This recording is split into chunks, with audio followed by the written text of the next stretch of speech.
అందరికీ నమస్కారం. Srilatha devotional facts ఛానల్కి స్వాగతం.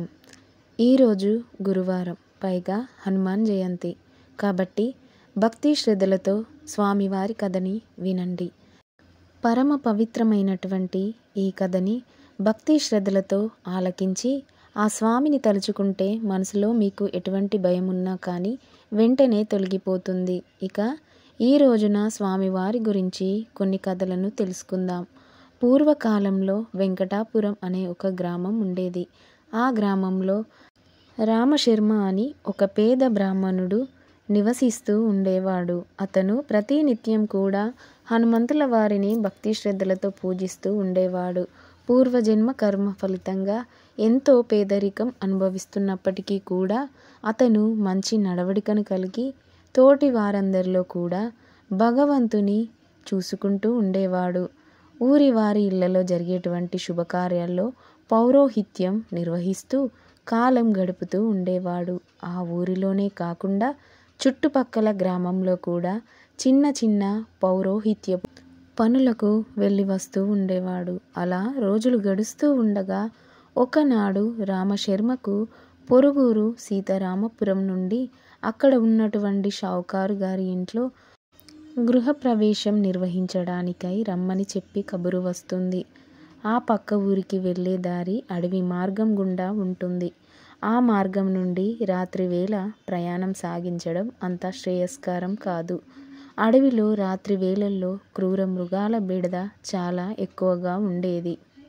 అందుకని రామశర్మ ముందు రోజు మధ్యాహ్నమే బయలుదేరి సాయంత్రానికి సీతారామపురం చేరుకోవాలని నిశ్చయించుకుంటాడు. సాయంత్రానికి ఆ ఊరు చేరుకుంటే తెల్లవారుజామున గృహప్రవేశ కార్యక్రమం పూర్తి చేసుకొని తిరిగి సాయంత్రం మరల ఇంటికి రావచ్చు అని చెప్పి అనుకుంటాడు. ఇక మధ్యాహ్నం 1 గంటకల్లా భోజనం చేసి బయలుదేరడానికి సిద్ధమవుతూ ఉండగా వెంకటాపురం జమీందారు నుండి రామశర్మకు ముహూర్త విషయమై మాట్లాడాలని చెప్పి కబురు వస్తుంది.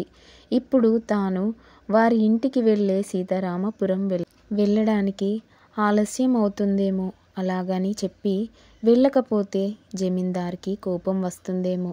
జమీందారు కోపానికి గురైతే ఆ ఊర్లో కనీసం చిన్న చిన్న పౌరోహిత్య పనులు కూడా లభించడం చాలా కష్టమైపోతుంది. రామశర్మ ఇలా అనుకొని అన్నీ కూడా ఆంజనేయ స్వామి వారిపై భారం వేసి జమీందారుని కలవాలని చెప్పి బయలుదేరుతాడు. తీరా ఇంటికి వెళ్ళేసరికి జమీందారు ఏదో తొందరగా పని మీద బయటికి వెళ్ళాడని చెప్పి రామశర్మ వస్తే ఉండమని చెప్పాడని చెప్పి పని వాళ్ళు చెబుతారు. ఆ మాటలన్నీ విన్నటువంటి రామశర్మకు కంగారు పడుతుంది. అసలు ఈ జమీందారు ఎప్పటికి వస్తాడో ఏమిటో, నేను సీతారామపురం ఎప్పటికి వెళ్ళాలో ఏమో అని చెప్పి బాధపడుతూ ఉంటాడు. అలా సాయంత్రం వేళ 4 గంటల సమయం అవుతుంది. జమీందారు ఇంటికి వస్తాడు. వచ్చిన తర్వాత ఇంట్లోకి వెళ్ళి 1 గంటకి బయటికి వస్తాడు. రామశర్మతో తన కుమార్తెకు వివాహం చెయ్యాలని చెప్పి అనుకుంటున్నానని, ఒకసారి ఆమె జాతక పరిశీలన చేయవలసిందని చెప్తాడు.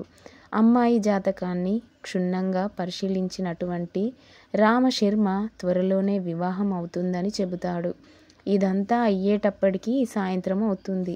ఇక రామశర్మ జమీందారు దగ్గర సెలవు తీసుకొని ఉరుకులు పరుగుల మీద ఇంటికి చేరుకుంటాడు. భార్య రామశర్మతో ఇంకా చీకటి వేళ అయ్యింది, ఇక ఇప్పుడు సీతారామపురం ఎలా వెళ్తారు అని అంటుంది. కానీ రామశర్మకు ఆ వచ్చే 4 రూపాయలు పోగొట్టుకోవడానికి ఇష్టం లేక తప్పకుండా వెళ్ళాలని చెప్పి అన్నిటికీ కూడా ఆ హనుమంతుడే ఉన్నాడని చెప్పి భార్యతో చెప్పి బయలుదేరుతాడు. చేసేది లేక భార్య కూడా రామశర్మకు ఎన్నో రకాలుగా జాగ్రత్తలు చెప్పి పంపిస్తుంది. అలా రామశర్మ తన మనసు నిండుగా కూడా హనుమంతుల వారిని తలుచుకుంటూ భుజంపై సంచిలో గృహప్రవేశానికి కావలసినటువంటి సామాన్లన్నీ సర్దుకొని బయలుదేరి కొంతసేపటికి నడుస్తూ ఉంటాడు. ఆ తర్వాత అడవి దారిలోకి ప్రవేశిస్తాడు. అంతా చీకటిగా ఉంటుంది. తోవ కూడా సరిగ్గా కనిపించడం లేదు. ఎక్కడో గుడ్లగూబ భయంకరంగా అరుస్తూ ఉంటుంది. రామశర్మకు కొద్దిగా భయం పట్టుకుంది. వెంటనే ఆంజనేయ స్వామి వారిని మదిలో తలుచుకుంటాడు. ఎటువంటి ఆపదలోనైనా ఆదుకునేటువంటి స్వామి ఆంజనేయుడు. ఆ స్వామి నామాన్ని గట్టిగా పలుకుతూ నడుస్తూ ఉంటాడు. కంటికి కొంచెం దూరంలో ఒక పెద్ద నాగుపాము తోవకు అడ్డంగా పడగ విప్పి పెద్దగా బుసలు కొడుతూ ఉంటుంది. అలా రామశర్మ తను ఉన్న చోటనే నిల్చొని ఆంజనేయ స్వామి వారిని స్తుతిస్తూ పాముకు నమస్కరిస్తాడు. ఇక వెంటనే ఆ పాము నెమ్మదిగా పడగదించి పక్కనే ఉన్నటువంటి పొదల్లోకి వెళ్ళిపోతుంది. రామశర్మ తిరిగి మరలా తన నడక ప్రారంభిస్తాడు. మరొక 10 నిమిషాలు అడవి దారి లేదనగా ఒక్కసారిగా ఎక్కడి నుండి వచ్చిందో కానీ ఒక చిరుతపులి గట్టిగా గాండ్రిస్తూ రామశర్మ ముందు దూకుతుంది. హఠాత్తుగా జరిగినటువంటి ఆ పరిణామానికి రామశర్మ హతాశుడవుతాడు. తన వంకే గుర్రుగా చూస్తూ ఏ క్షణంలోనైనా మీదకు దూకడానికి సిద్ధంగా ఉన్నటువంటి ఆ చిరుతపులిని చూసేటప్పటికీ రామశర్మ ప్రాణాలు పైనే పోతాయి. వెంటనే ఆంజనేయ స్వామిని ఇలా ప్రార్థిస్తాడు. ఆంజనేయ పావనపుత్ర శ్రీరామదూత, నీవు తప్ప అన్యథ శరణం నాస్తి. స్వామి, లంకలో అనేక రాక్షసులను సంహరించిన వాడవు, సీతమ్మ తల్లి జాడను కనుక్కున్న వాడవు, నన్ను ఈ ఆపద నుండి రక్షించలేవా తండ్రి అంటూ ప్రార్థిస్తాడు. రామశర్మ విన్నపాలు విని భక్త వాత్సల్యుడైనటువంటి ఆంజనేయుడు కరుణిస్తాడు. ఒక్క క్షణంలో పక్కనే చెట్టుపై నుండి పెద్దగా అరుస్తూ ఒక పెద్ద వానరం భయంకరమైనటువంటి శబ్దం చేస్తూ చిరుతపులిపై దూకుతుంది. జరిగినటువంటి ఆ పరిణామానికి చిరుతపులి బెదిరి వెంటనే మెరుస్తున్నటువంటి ఆ వానరం సామాన్య వానరంలా లేదు. అత్యంత భీకరంగా అరుస్తూ చిరుత వీపుపై తన పదునైనటువంటి గోళ్లతో రక్కుతూ ఉంటుంది. తట్టుకోలేక చిరుత ఆ వానరాన్ని తప్పించుకొని అడవిలోకి పరిగెత్తి పారిపోతుంది. అలా జరిగిన వెంటనే ఆ దివ్య వానరం కూడా పక్కనే ఉన్నటువంటి ఒక పెద్ద చెట్టుపై దూకి మెరుస్తూ అదృశ్యమవుతుంది. అలా జరిగినటువంటి సంగతంతా కూడా రామశర్మకు ఆశ్చర్యానికి గురి చేసేలా ఉంటుంది. అప్పుడు అర్థమవుతుంది, ఆహా, స్వామి ఇలా వచ్చి నన్ను రక్షించాడని చెప్పి తెలుసుకొని స్వామిని ఎన్నో విధాలుగా స్తుతిస్తాడు. ధైర్యం తెచ్చుకొని ముందుకు సాగి ఆ ఊరికి చేరుకొని గృహప్రవేశ కార్యక్రమాన్ని నిర్వర్తించి వెంటనే బయలుదేరి సాయంత్రానికల్లా ఇంటికి వస్తాడు. జరిగిందంతా కూడా భార్యకు చెబుతాడు. అలా భార్యాభర్తలు ఇద్దరు కూడా హనుమంతుల వారిని ఎన్నో విధాలుగా స్తుతిస్తారు. శ్రీరామ భక్తుడైనటువంటి ఆంజనేయుని స్తుతించిన వారికి సర్వ సౌభాగ్యాలు కలుగుతాయి. ఎంతటి అనారోగ్యమైన తొలగిపోతుంది. స్వామి అత్యంత బలసంపన్నుడు, భక్తవాత్సలుడు. స్వామి పేరు ఒక్కసారిగా తలిస్తే ఎంతటి భూత పిశాచాలైనా మన దరి చేరవు. హనుమంతుల వారిని నిత్యం ఎవరైతే స్మరిస్తారో వారికి ఎటువంటి ఆపదలు ఉండవు. ఆంజనేయుని కొలిచిన వారికి అన్నింటా కూడా జయమే కలుగుతుంది. మరి ఇప్పుడు స్వామివారి గురించి కొన్ని లీలల గురించి తెలుసుకుందాం. స్వామివారి మరొక కథ గురించి తెలుసుకుందాం. పూర్వకాలంలో కళంగ దేశంలో కృష్ణాపురం అని ఒక చిన్న గ్రామం ఉండేది. ఆ గ్రామంలోనే విష్ణుభట్టు అని ఒక పేద బ్రాహ్మణుడు నివసిస్తూ ఉండేవాడు. అయితే అతను తనకు వచ్చినటువంటి చిన్నపాటి విద్యతో ఆ ఊరిలో పౌరోహిత్యం నిర్వహిస్తూ ఉండేవాడు. పుట్టుకతో అవిటివాడైనటువంటి విష్ణుభట్టుకి ఆ వచ్చినటువంటి సొమ్ముతో ఇల్లు గడవడం కాస్త కష్టతరంగా ఉండేది. తన పేదరికానికి ఎల్లప్పుడూ కూడా బాధపడుతూ ఉండేవాడు. తన కష్టాల నుండి బయటపడేయమంటూ భగవంతుణ్ణి అనేక విధాలుగా ప్రార్థిస్తూ ఉండేవాడు. ఆ ఊరిలో స్వామివారైనటువంటి ఆంజనేయ స్వామి వారి దేవాలయం ఉంటుంది. ఆ దేవాలయం కూడా ఎంతో పురాతనమైంది. అక్కడ ఉన్నటువంటి స్వామి ఎంతో మహిమగలవాడిగా ఇరుగు పొరుగు గ్రామాలలో ప్రసిద్ధి పొందిన వాడిగా పేరు పొందుతాడు. ప్రతి సంవత్సరం ఆ దేవాలయంలో ఎన్నో ఉత్సవాలు జరిగేవి. అలాగే ఉత్సవ సమయంలో జనమందరూ కూడా తండోపతండాలుగా వస్తూ ఉండేవారు. పొరుగుల నుండి పళ్ళు కట్టుకొని పిల్లా పాపలతో కలిసి వచ్చేవారు. ఉత్సవం జరిగినన్ని రోజులు ఊరంతా కూడా పండుగ వాతావరణం ఏర్పడేది. ఆంజనేయ స్వామి వారి దేవాలయాన్ని రకరకాల పుష్పాలతో అద్భుతంగా అలంకరించేవారు. ప్రతి సంవత్సరంలాగే ఆ ఏడు కూడా హనుమాన్ జయంతి ఉత్సవాలు ఎంతో ఘనంగా జరుగుతూ ఉంటాయి. ప్రతిరోజు ఆంజనేయ స్వామి వారికి ఎన్నో ప్రత్యేకమైనటువంటి పూజలు నిర్వహిస్తూ ఉండేవారు. సాయంత్రం వేళలో ఆలయ ప్రాంగణంలో భక్త బృందాలచే భజనలు జరుగుతూ ఉండేవి. ప్రతిరోజు ఎంతో పేరున్నటువంటి భగవతారులు రాత్రి 10-11 గంటల నుండి తెల్లవారే వరకు హరికథలు చెప్తూ ఉండేవారు. భక్తులందరూ కూడా స్వామివారి మహిమలు వింటూ ఆనందిస్తూ ఉండేవారు. అయితే ఆ రోజు మంగళవారం స్వామిని సింధూరంతో అద్భుతంగా అలంకరించి ఉన్నారు. పైగా హనుమాన్ జయంతి ఎంతో దివ్యమైనటువంటి తేజస్సుతో ప్రకాశిస్తున్నటువంటి ఆ స్వామి రూపాన్ని దర్శించి భక్తులందరూ కూడా తన్మయులు అవుతూ ఉంటారు. హనుమంతుల వారికి భక్తులంటే ఎంతో వాత్సల్యం. ఎటువంటి కష్టంలో ఉన్నా స్వామిని తలిస్తే ఆ కష్టం క్షణంలో తొలగిపోతుంది. తలపెట్టినటువంటి కార్యం విజయవంతంగా జరగాలంటే హనుమంతుల వారిని ఆరాధిస్తే తప్పకుండా ఆ పని చక్కగా నిర్విఘ్నంగా జరుగుతుంది. ఎంతటి అనారోగ్యవంతులైనా స్వామిని నిత్యం ఆరాధిస్తే త్వరలోనే రోగ విముక్తులవుతారు. అలా విష్ణు భట్టు కూడా రోజు జరిగేటువంటి ఈ కార్యక్రమంలో పాల్గొంటూ ఉండేవాడు. ఈ సంవత్సరమైనా తన కష్టాలు తొలగిపోతే బాగుండనని చెప్పి స్వామిని ప్రార్థిస్తాడు. పుట్టుకతో ఉన్నటువంటి అవిటితనంతో పాటు విష్ణు భట్టుకు ఈ మధ్యనే ఒక చర్మ వ్యాధి కూడా పట్టుకొని ఎన్ని వైద్యాలు చేసినా అసలు తగ్గేది కాదు. పూట గడవడం కష్టంగా ఉండేది. ఎన్నో రకాల మూలిక వైద్యం చేయించినప్పటికీ మాత్రం అతనికి ఉపశమనం కలగడం లేదు. అలా విష్ణు భట్టు ఇదంతా కూడా తన పూర్వజన్మ కర్మఫలంగా భావించేవాడు. ఒకనాడు సాయంత్రం ఆలయంలో అతనికి పొరుగురు నుండి ఈ ఉత్సవాల నిమిత్తం వచ్చినటువంటి ఒక పండితుడు కనిపిస్తాడు. విష్ణు భట్టు అతనికి నమస్కరించి తన కష్టాలన్నీ కూడా అతనికి చెబుతూ ఉంటాడు.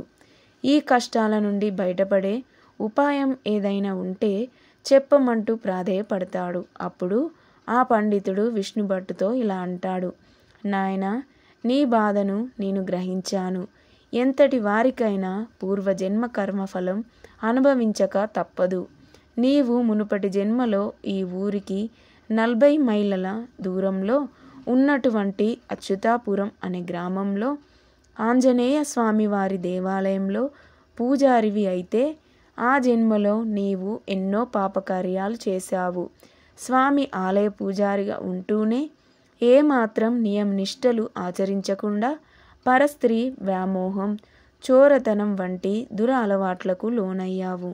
అలా చేసినటువంటి పాపకార్యాల ఫలంగా ఈ జన్మలో నీవు ఇన్ని కష్టాలు అనుభవిస్తున్నావు. వీటికి ఒకే ఒక పరిహారం ఉంది. వరుసగా 7 శనివారాలు ఉదయాన్నే శుచిగా స్నానం చేసి నియమనిష్టలతో పూర్తి ఉపవాసంతో ఉంటూ ఆలయాన్ని శుభ్రపరిచి రోజంతా కూడా స్వామిని తలుచుకుంటూ ఆలయం శుభ్రంగా ఉండేలాగా చూసుకో. ఈ విధంగా 7 శనివారాలు స్వామి సేవ చేస్తే నీ పూర్వజన్మ పాపమంతా తొలగిపోయి శుభం కలుగుతుంది నాయనా అని చెబుతాడు.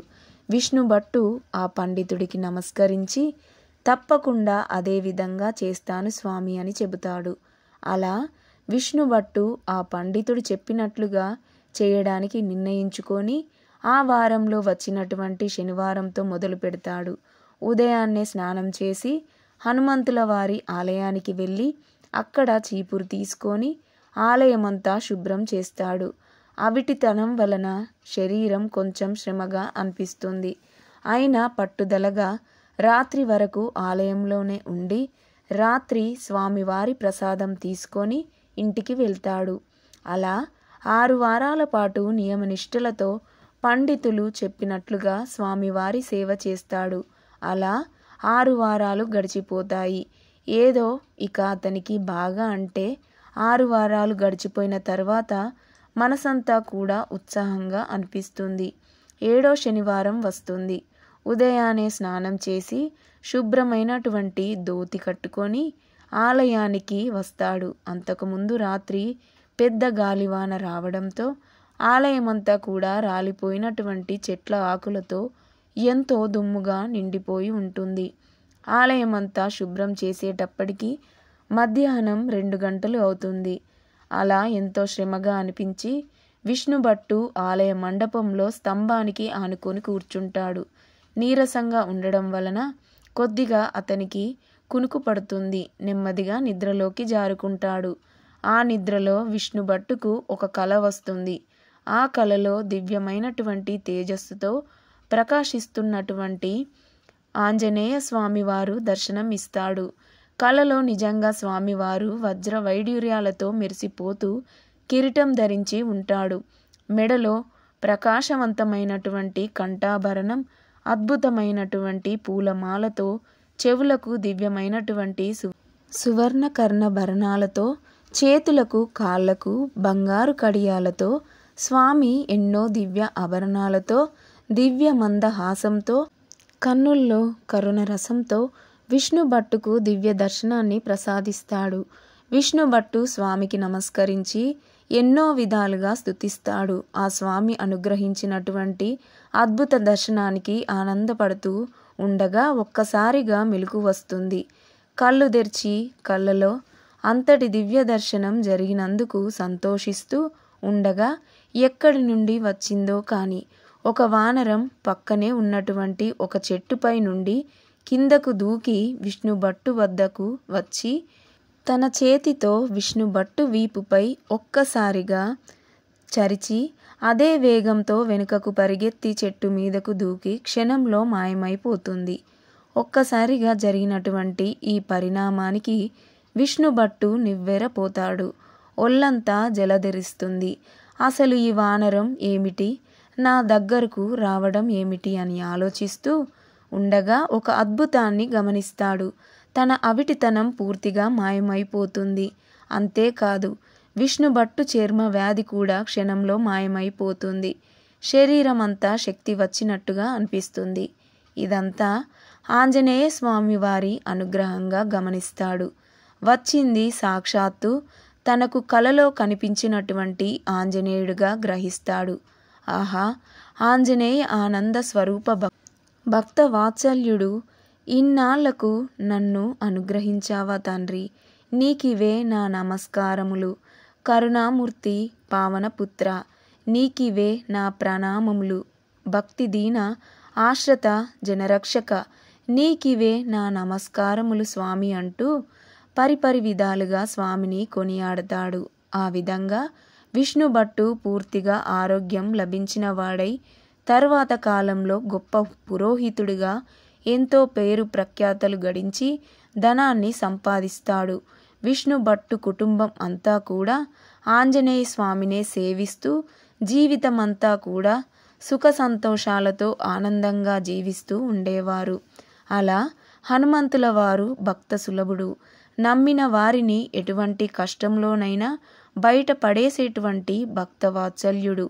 ఏ భక్తుడైతే తనను నిష్కల్మషమైనటువంటి భక్తితో ఆరాధిస్తాడో అతన్ని తన యొక్క దివ్యమైనటువంటి దర్శనంతో ఆనందంలో ముంచెత్తుతాడు.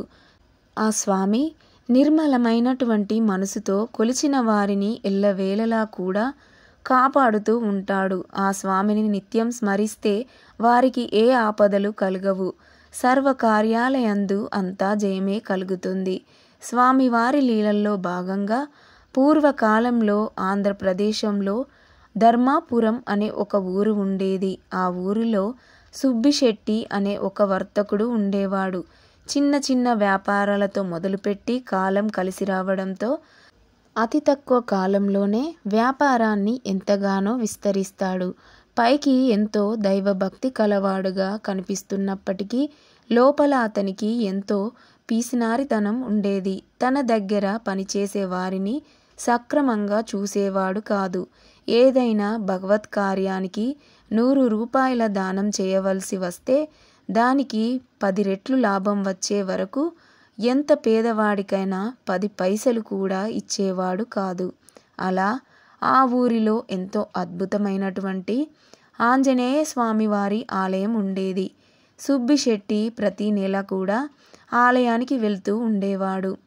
4 అణాలతో అర్చన చేయించి ఇంటికి సరిపడ నైవేద్యం పొట్లం కట్టించుకొని తీసుకొని వెళ్ళేవాడు. అయితే ఒకనాడు శనివారం ఆంజనేయ స్వామివారికి దివ్యంగా నిత్య పూజలు జరుగుతూ ఉంటాయి. ఎందరో భక్తులు వచ్చి స్వామిని దర్శించుకొని వెళ్తూ ఉంటారు. అంతలో సుబ్బిశెట్టి కూడా అక్కడికి వస్తాడు. ప్రతిసారి లాగానే 4 అణాలు ఇచ్చి అర్చకుడిని గట్టిగా అడిగి పెద్ద పొట్లం నిండా ప్రసాదం తీసుకొని ఎడ్ల బండి ఎక్కి ఇంటి దారి పడతాడు. కొంత దూరం వెళ్ళేసరికి ఆ ఊరి జమీందారు బండి ఎదురొస్తుంది. సుబ్బిశెట్టి వెంటనే బండి దిగి జమీందారుకు నమస్కరించి కుశల ప్రశ్నలు వేస్తాడు. అప్పుడు జమీందారు సుబ్బిశెట్టితో తనకు ఇక్కడి నుండి 40 మైళ్ళ దూరంలో ఉన్నటువంటి రామపురం షావుకారు నుండి కబురు వచ్చిందని, వారం రోజుల్లో తనకు సేర్ల కందిపప్పు కావాలని చెప్పాడని, అది సుబ్బిశెట్టి సమకూర్చగలడేమోనని అడుగుదామని చెప్పి నేనే నీ వద్దకు వస్తున్నాను అని చెప్పి జమీందారు అంటాడు. ఆ మాట విన్నటువంటి సుబ్బిశెట్టి నోట మాట రాకుండా ఆనందంతో పొంగిపోతూ ఉంటాడు. 100 సేర్లు అంటే ఎంత లాభం, ఎంత మంచి బేరం దొరికిందబ్బా అని అనుకుంటూ ఉండగా తప్పకుండా తను వారంలోనే ఆ ఊరికి పంపిస్తానని చెప్పి జమీందారికి కూడా చెబుతాడు. ఇక జమీందారు తన దారిన తాను వెళ్ళిపోతాడు. ఇక సుబ్బిశెట్టి కూడా తన బండెక్కి ఇంటి ముఖం పడతాడు. బండిలో కూర్చున్నటువంటి సుబ్బిశెట్టి ఆనందం పట్టలేకుండా ఉంటాడు. 100 సేర్లు కందిపప్పు అంటే సామాన్యమా, ఎంత లాభం సంపాదించవచ్చో అని అనుకుంటూ సంతోషిస్తూ ఉంటాడు. అంతలో తన ఇల్లు వస్తుంది. బ్రహ్మాండమైనటువంటి బేరం వచ్చిందన్న సంతోషంతో ఆంజనేయ స్వామివారి ప్రసాదం సంగతి మర్చిపోతాడు. ఇంట్లోకి వెళ్ళగానే ఎంతో హడావిడి చేస్తూ భార్యతో కందిపప్పు గురించి చెబుతాడు. భోజనం చేసి పడుకున్నాడే కానీ ధ్యాసంతా కూడా కందిపప్పు మీదే. ఎంత లాభం వేసుకొని అమ్మాలో కొంచెం తక్కువ రకం పప్పు పంపిస్తే మరింత లాభం వస్తుందేమో అని అనుకుంటూ ఆలోచిస్తూ నిద్రపోతాడు. ప్రసాదం సంగతి గుర్తే రాలేదు. అంతలో తెల్లవారిపోతుంది. ఉదయం స్నానం చేసి రాగానే సుబ్బిశెట్టికి ఎదురుగా గోడపై ఉన్న ఆంజనేయ స్వామివారి పటం కనిపిస్తుంది. ఒక్కసారిగా సుబ్బిశెట్టికి స్వామివారి ప్రసాదం గుర్తుకు వస్తుంది. ఇంటి బయటకు వచ్చి బండి వద్దకు వెళ్ళి లోపలికి చూస్తాడు. ప్రసాదమంతా కూడా చీమలు తినేసి ఉంటాయి. కొంచెం కూడా ఉండదు. అయ్యో అని ఇంట్లోకి వెళ్ళిపోతాడు. స్వామివారి ప్రసాదాన్ని నిర్లక్ష్యం చేసినందుకు స్వామికి కోపం వస్తుంది. ఎటువంటి పరిస్థితుల్లోనైనా ఏ దేవత ప్రసాదాలను ఎవరూ కూడా నిర్లక్ష్యం చేయకూడదు. దేవతలకు నివేదించినటువంటి ప్రసాదానికి అద్భుతమైనటువంటి శక్తి ఉంటుంది. ఆ ప్రసాదాన్ని స్వీకరిస్తే మనకు ఎంతో ఆరోగ్యం ఉంటుంది. ఎటువంటి రోగమైనా కూడా క్షణంలో నయమైపోతుంది. అందుకే ఆంజనేయ స్వామివారి ప్రసాదాన్ని నిర్లక్ష్యం చేయడంతో స్వామికి సుబ్బిశెట్టిపై ఆగ్రహం వేస్తుంది. ధనంపై ఉన్నటువంటి మమకారంతో ప్రసాదాన్ని కూడా నిర్లక్ష్యం చేశాడని స్వామికి కోపం వస్తుంది. అంతటి పాపం చేసినటువంటి సుబ్బిశెట్టికి ఎలాగైనా బుద్ధి చెప్పాలనుకుంటాడు. తర్వాత 4 రోజులకు సుబ్బిశెట్టి 100 సేర్ల కందిపప్పు మూటనిచ్చి గుమాస్తాలతో బండికి ఎక్కించి రామాపురం పంపిస్తాడు. ఆ బండి ఊరు దాటి కొంత దూరం వెళ్ళగానే ఎక్కడి నుండో ఒక పెద్ద వానరం, ఒక వానరమే కాకుండా వానర దండు వచ్చి ఆ బండిపై దూకుతుంది.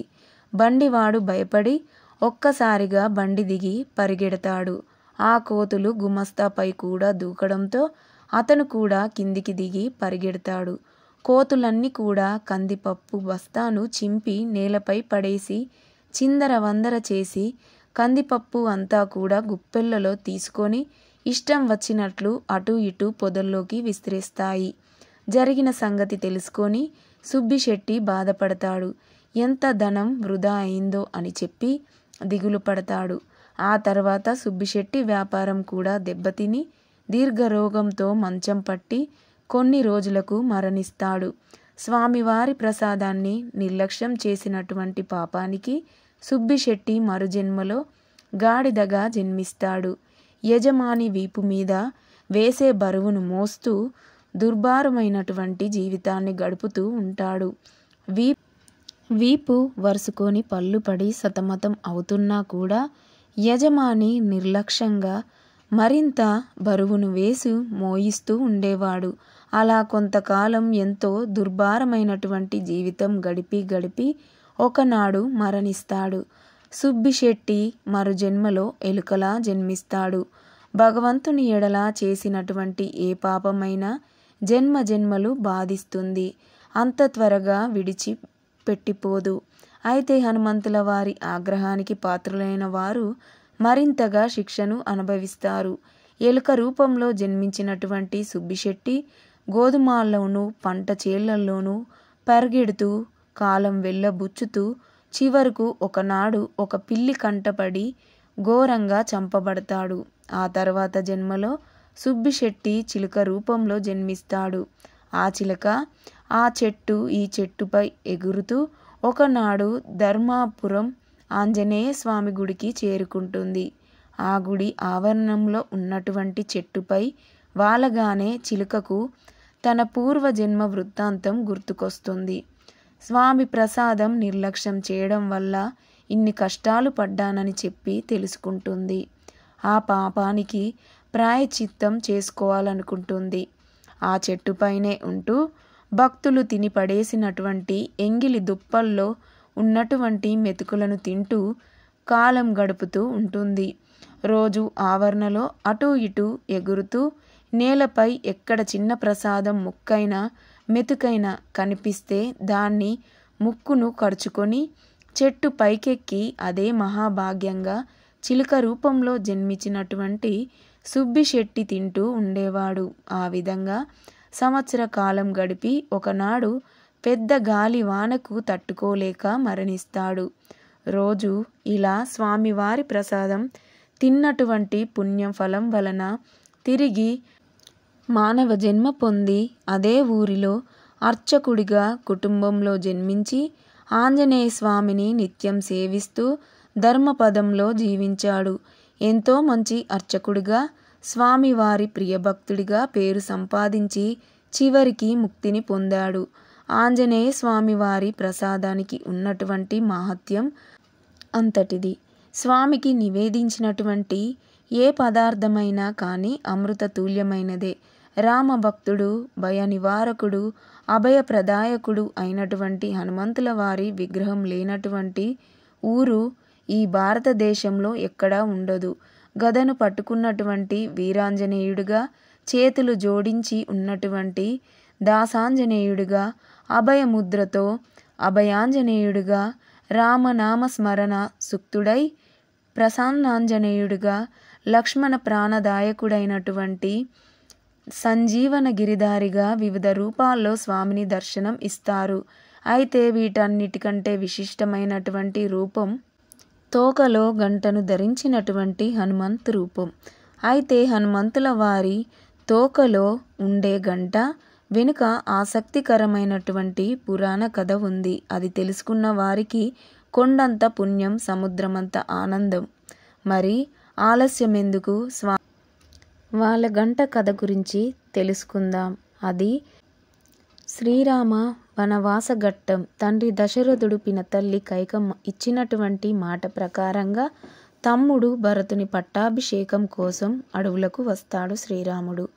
తోడుగా సీతమ్మ తల్లి, నీడగా లక్ష్మణుడు, మునుల దర్శనంతో, ఋషి పుంగవులు దివ్యోపదేశాలతో పచ్చపచ్చని పరిసరాల్లో సాగుతూ ఉన్నటువంటి వనవాసంలో ఆనుకొని ఒక సంఘటన. అదే సీతమ్మ తల్లి అపహరణ. ప్రాణప్రదురాలైనటువంటి భార్యను వెతుకుతూ బయలుదేరినటువంటి శ్రీరాముల వారికి వానరులైనటువంటి సుగ్రీవుడు, హనుమంతుల వారితో స్నేహం కుదురుతుంది. వానర రాజుగా అన్న స్థానంలో కూర్చున్నటువంటి సుగ్రీవుడు సీతమ్మ జాడ కనిపెట్టడానికై నలుదిక్కులకు వానరులను పంపిస్తాడు. ఆ విధంగా రావణ లంకలో ఉన్నటువంటి సీతమ్మ తల్లి జాడను హనుమంతుల వారు కనిపెడతారు. యుద్ధం తప్ప వేరే మార్గం లేదని నిర్ణయించినటువంటి రాముడు కపి సైన్యాన్ని బల్లోక పటలంతో జతకూరుస్తాడు. ఇద్దరు మానవుల కోసం యుద్ధానికి సిద్ధపడతాయి కోతులు. ఏలుగు బంట్లు. యుద్ధం అంటే విహారయాత్ర కాదు కదా. హోరాహోరీ పోరాటంలో నెగ్గేది ఎవరు, నేల కూలేది ఎవరు, ఎవరికి తెలుసు? ఒక్క భగవంతుడికి తప్ప. అలా రాక్షసులతో రణానికి వెళ్తున్నటువంటి తమ వాళ్లను కడసారిగా కన్నుల నిండుగా చూసుకుంటున్నాయి వానర కుటుంబాలు ఒకవైపు, స్వామి కార్యం మరొక వైపు. పేగుబంధం ఈ రెండింటిని నడుమ జరుగుతున్నటువంటి ఘర్షణలో స్వామి కార్యానికి పూనుకున్నారు. వానర వీరులు కన్నీళ్లు కారుతున్నా విజయోస్తు దిగ్విజయోస్తు అని అంటున్నారు. కుటుంబ సభ్యులు ఈ దృశ్యాన్ని చూసినటువంటి రాముడు కదిలిపోయాడు, కరిగిపోయాడు. తన కన్నుల్లో చెమ్మను కనిపించనీయకుండా జాగ్రత్త పడ్డాడు. తుది వీడుకోలు ముగిశాయి. సైన్యం సర్వసన్నద్ధంగా ఉంది. అప్పుడు లేచాడు శ్రీరాముడు. ఓ వానరులారా, ప్రాణస్పదులైనటువంటి మీ బిడ్డలను, భర్తలను, సోదరులను, బంధువులను నా కోసం, నా స్వార్థం కోసం జరగబోయేటటువంటి యుద్ధానికి పంపిస్తున్నారు. మీ రుణం ఎప్పటికీ ఉంచుకోకూడదని వ్రతం కలిగిన వాడిని కాబట్టి ఇదే నా వాగ్దానం. యుద్ధానికి ఎంతమందినైతే తీసుకొని వెళ్తున్నానో మరల తిరిగి అంతమందితోనే వెనక్కి వస్తాను అంటాడు. జనన మరణాల చక్రాన్ని ఛేదించగలిగేటువంటి ఏకైక శక్తి చక్రధరి. ఆ చక్రధరే వాగ్దానం చేశాడు. అలా రామన్న అన్నమాట ఎన్నటికీ పొల్లుపోదు కాబట్టి తమ వారు తప్పక తిరిగి వస్తారనేటువంటి ఆనందంతో జయఘోషణ చేసింది వానర జాతి. రామసేవ కోసం కదిలినటువంటి కపి సైన్యంతో సుగ్రీవుడు, ఆంజనేయుడు, అంగదుడు మహోన్నత కాయలతో పాటు సింగిలేకరు అని పిలువబడేటువంటి పొట్టి పొట్టి మరుగుజ్జు కోతులు కూడా ఉంటాయి. ఈ సింగిలేక కోతులు కేవలం 1 అడుగు ఎత్తు మాత్రమే ఉంటాయి. వాటికి ఎలాంటి ఆయుధాలు ఉండవు. పదునైనటువంటి పళ్ళు, వాడి అయినటువంటి గోళ్ళు ఇవే వాటి ఆయుధాలు. కొన్ని వందల గుంపులుగా వచ్చి శత్రువులపై దాడి చేస్తాయి. పళ్ళతో కొరికి వారిని గోళ్లతో రక్కి చంపుతాయి. ఇదే వాటి యొక్క యుద్ధతంత్రం. రామ రావణ యుద్ధం ఘోరంగా సాగుతూ ఉంటుంది. రామ లక్ష్మణుల బాణధాటికి, కపీవీరుల ప్రతాపానికి రాక్షస వీరులు రాలిపోతూ ఉంటారు. రావణసురుని కుమారులు కూడా ఎందరో ప్రాణాలు పోగొట్టుకుంటారు. ఇంకా మిగిలింది ఇద్దరే, రావణుడు, కుంభకర్ణుడు. హాయిగా నిద్రపోతున్నటువంటి కుంభకర్ణుడు అన్న కోసం యుద్ధరంగానికి వస్తాడు. కుంభకర్ణుడు మహాకాయుడు. నేలపై నిలబడితే తల ఆకాశంలోకి వెళ్ళిపోతుంది. అంతటి భారీ దేహం అతనిది. విశాలమైనటువంటి ఎత్తైనటువంటి మహారథంలో కూర్చొని యుద్ధానికి వస్తాడు. ఆ రథంపై భాగంలో ఉన్నటువంటి గొడుగుకు చిన్ని చిన్ని గంటలు కట్టుకుంటాయి. అవి గలగల శబ్దం చేస్తుండగా వికటహాసంతో వానరులపై విరుచుకుపడతాడు కుంభకర్ణుడు. ఘోరమైనటువంటి పోరు తర్వాత రామబాణం దెబ్బకు నేలకూలుతాడు. రథం నుండి కిందకు పడుతున్నటువంటి సమయంలో కుంభకర్ణుడి చెయ్యి తగిలి 1 గంట కింద పడుతుంది. అదే సమయంలో కింద యుద్ధ రంగంలో 1000 మంది సింగిలేక కోతులు గుంపుగా వెళ్తూ ఉంటాయి. కుంభకర్ణుడి రథం నుండి తగినటువంటి ఆ గంట వేగంగా వచ్చి నేరుగా ఆ బుల్లి కోతులపై పడుతుంది. గంటదేమో భారీ ఆకారం, కోతులేమో మరిగుజ్జులు. ఇంకేముంది, ఆ 1000 కోతులు కూడా గంట కింద ఇరుక్కుపోతాయి. ఉన్నట్టుండి ఒక్కసారిగా చీకటి కమ్ముకుంటుంది. ఏ చప్పుడు వినపడకుండా పోతుంది. అంతే, ఆ బుల్లి కోతులు విపరీతమైనటువంటి భయం పట్టుకుంటుంది. అలా కొద్దిసేపు గడిచాక ఎవరూ కూడా తమ కోసం రాకపోవడంతో ఒక్కొక్క కోతి ఒక్కొక్క విధంగా ఈ రకంగా మాట్లాడుకుంటూ ఉంటాయి.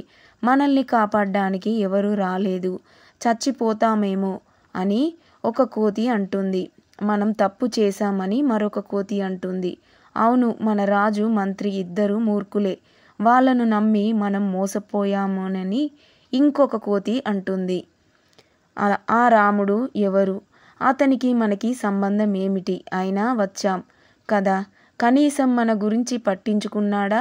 మోసగాడు, నమ్మకద్రోహి అని మరొక కోతి అంటుంది. అవును అవును అంటాయి మరికొన్ని కోతులు.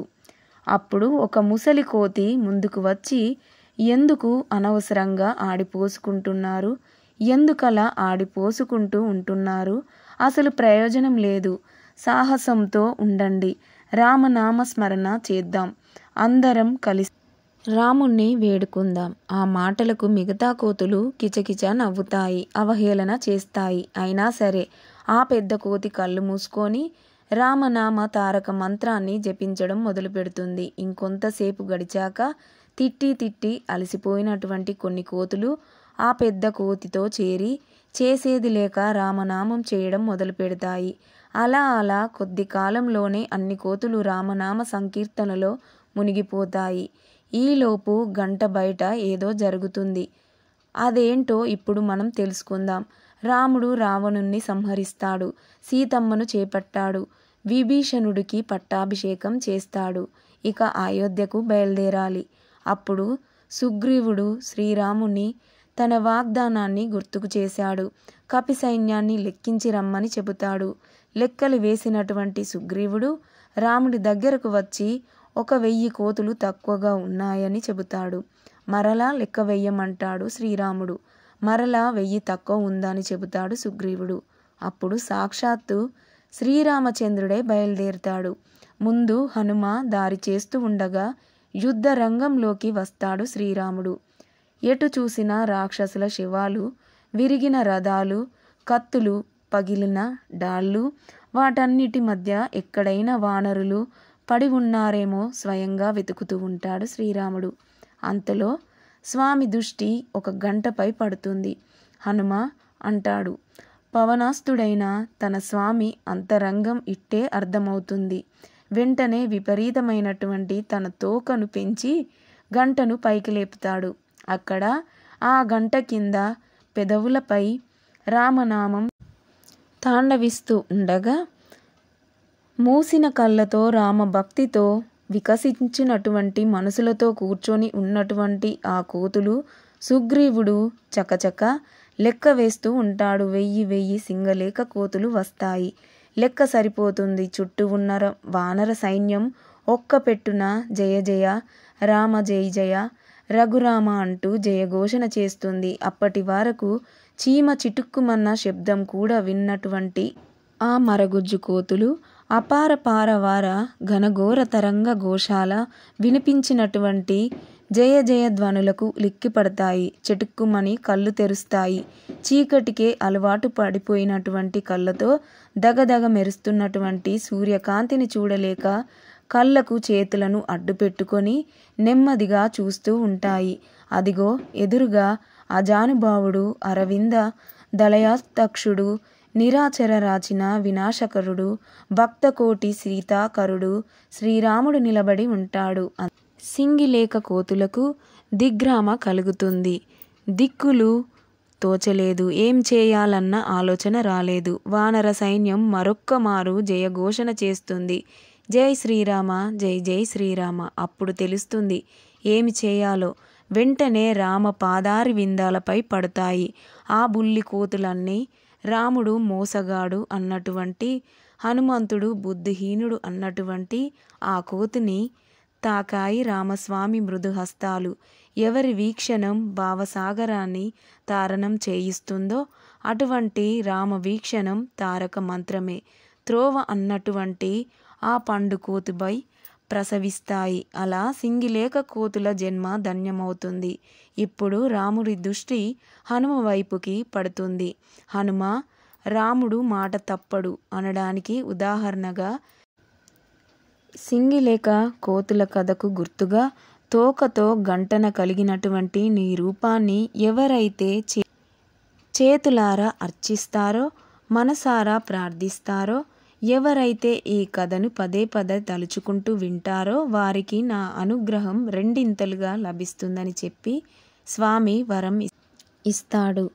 తోకకు గంటను కలిగినటువంటి వానర శ్రేష్ఠుణ్ణి దర్శించేటప్పుడు, పూజించేటప్పుడు ఈ కథను తప్పక గుర్తు చేసుకున్న వారికి ఎవరికీ కూడా ఎటువంటి భయాలు ఉండవు.